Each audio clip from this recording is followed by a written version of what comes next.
Hello everyone, welcome to today's video. My name is Brian Brom. Let's get started. Alright, so today's team focus is a 7-round mock draft on the Buffalo Bills. This is my second favorite team in the league, my B team if you will.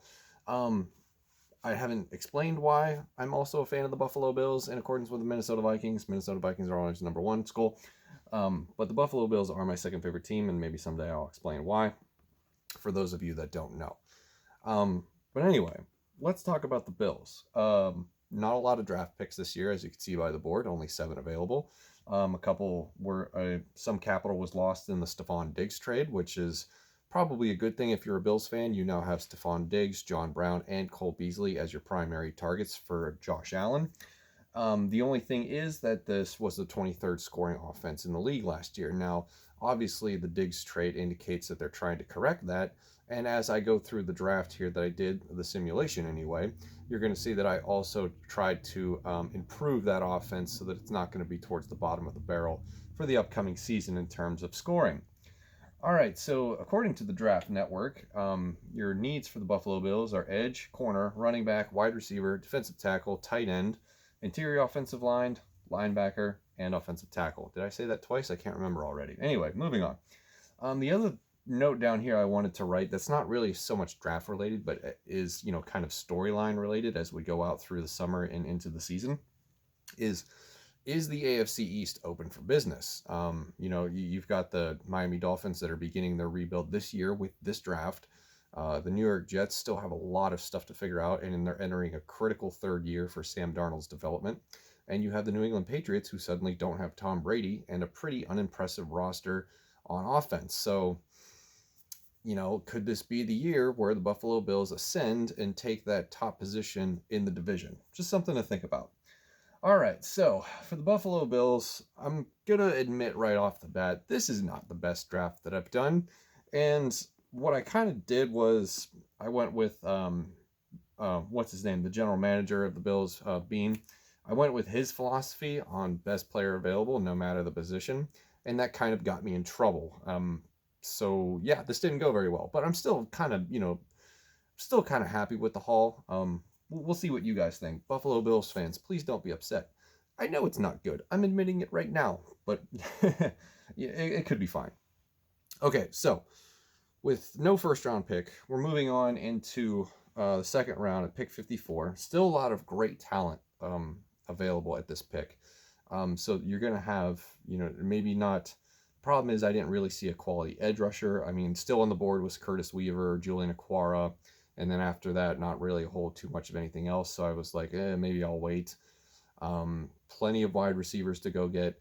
And you may be thinking, hey, you don't need a wide receiver. You just traded for Stefon Diggs. But Cole Beasley and John Brown are 30 years old now, and it's time to get younger at the position. I'm going with KJ Hamler from Penn State. And the reasoning behind this is just to get more playmakers into the vicinity of Josh Allen to help him continue to what's the word I'm looking for? Develop, excel, grow as a quarterback. And I'm not the biggest Cole Beasley fan. I'll just admit it right now.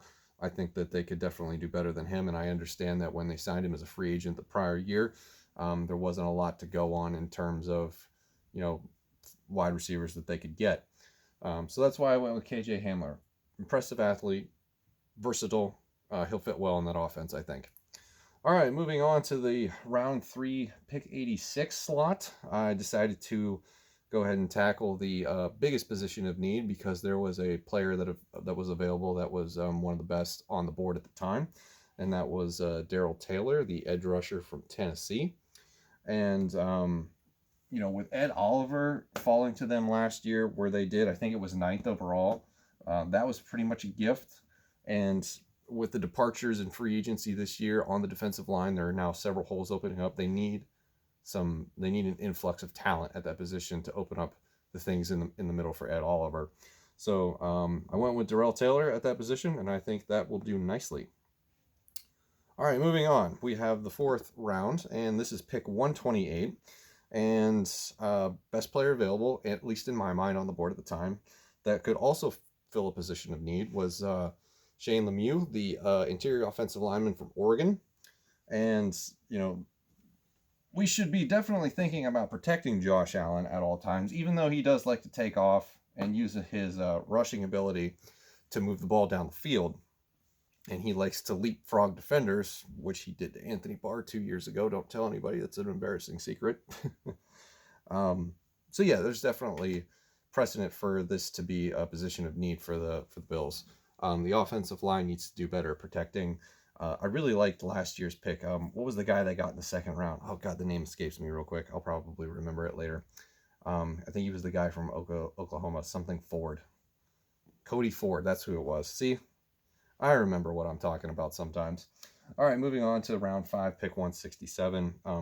Running back. What are we doing with this running back position on this team? I like Devin Singletary a lot. He was one of my favorite running backs coming out of college last year and last year's draft. But we need some more depth. So I'm going back to Joshua Kelly, running back from UCLA. He appeared in another one of my videos. I forget which mock draft it was. Can he be an every down starter in this league? Possibly. But he would definitely do well in a committee role where somebody is looking for a primary or contributor, if you will.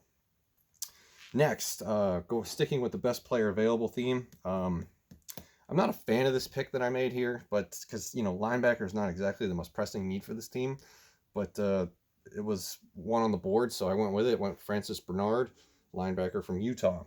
I guess if I could have a do-over, I would probably do this one over again. But the problem with the Bills that I'm noticing is that a lot of time when their pick comes up, there's players at positions that they don't need anymore.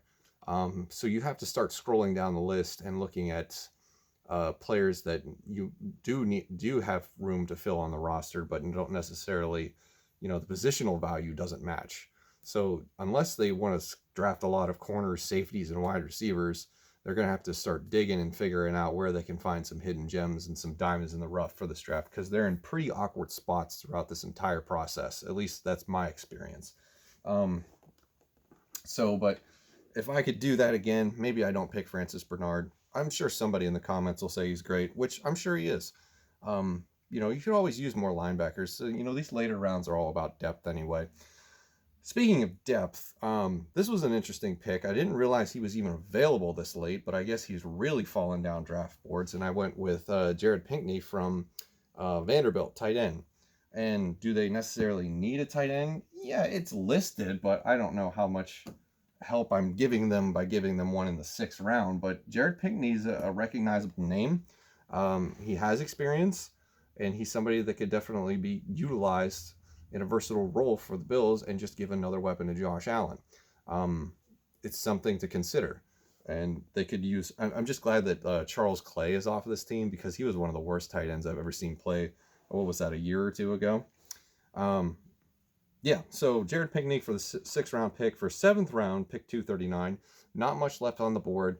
I decided not to get the best player available because it was just going to be a safety, and I didn't want to do that. So I went for offensive tackle depth, and I went with Scott France out of Kansas State. And this was a pick just because of experience. A 3-year starter, a beast on the offensive line. He'll bring some much needed, for a rookie class in the 7th round, being a 3-year starter can give you a little bit of an edge. It's interesting because you have like 1-year wonders at wide receiver. I almost went with Omar Bayless in this spot, wide receiver from Arkansas State, just to be like, hey, special teams contributions, maybe a diamond in the rough, wide receiver 4, something like that. But he was a 1-year starter. Really good tape, but 1-year starter. So I decided to go with experience versus raw athletic ability in this spot to round out the draft and give Josh Allen more protection on the offensive line. So that is the 7-round mock draft for the Buffalo Bills. As I said at the top of this episode, not the greatest draft I've ever done, but this one was pretty difficult. And they have a weird myriad of needs that don't exactly fit the talent pool that is available in the draft this year. So I think things are going to be pretty difficult for the Bills. So Bills fans, let me know in the comments below what you think. If I'm totally wrong, that's okay. I'm ready for it. I will defend what I tried to explain my best as the process went for this video. But this was the draft simulation that I was handed, and this was the best that I could do. So thank you guys very much for watching, and I'll see you in the next one.